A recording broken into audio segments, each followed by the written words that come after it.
Can I have your attention, please?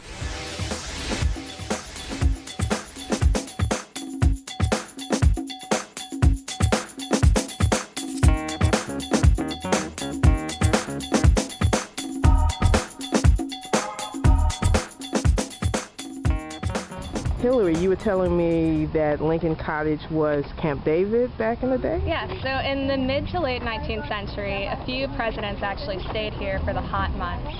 President Lincoln was one of them, and he actually spent over a quarter of his presidency in residence here at the cottage, which we now call President Lincoln's Cottage.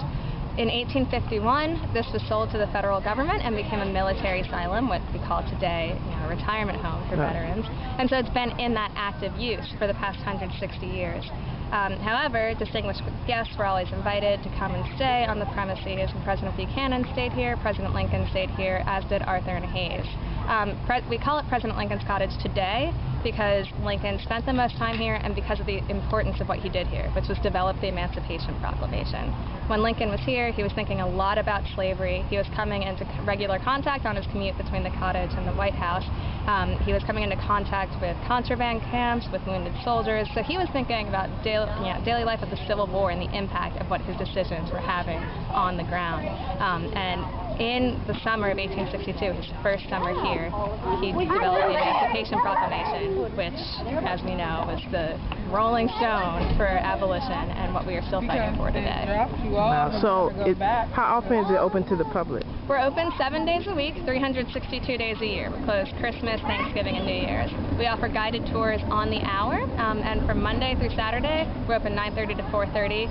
Sundays, we're open 10:30 to 4:30, but we are open to the public every day. So you want us to come check you out? Absolutely. Our Visitor Education Center behind me hosts our museum galleries and our museum shop. Our current special exhibit is on modern slavery in the United States, but we also have permanent exhibits on wartime Washington, on the development of the Emancipation Proclamation, and then visitors can enjoy those for free. However, in order to see the cottage, you'll have to pay for a guided tour, and admission is only by guided tour to get into President Lincoln's Cottage.